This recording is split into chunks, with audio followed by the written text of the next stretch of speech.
Hey friends, thanks so much for joining me today. I just wanted to give you guys a little reminder. I know most of you already are aware of this stuff, but not only should you protect your eyes and your ears in the shop, sometimes you need to protect your breathing, your lungs. So I use a dust mask sometimes when I'm doing certain things. Not always, probably not as often as I actually should, but there are certain times when it's absolutely mandatory. So it happened last year, it happened this year again. I have the kindergarten teachers, they get these books. They get their books, their math and their reading books that come in this bound form. And they don't like that because they want to be able to give out a worksheet and just have the student have a worksheet and not have to worry about the book and then get the book back and don't draw in any other pages. I don't know what they do. I'm not a kindergarten teacher. They said they wanted them to be loose. So what I'm going to do, or what rather I am doing, is I cut a little bit off the part that's glued, and then it makes a bunch of loose paper.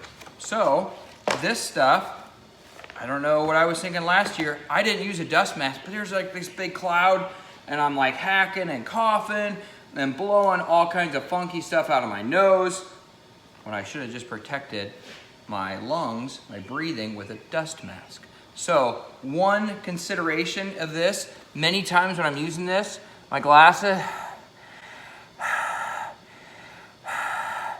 just fog up like something terrible.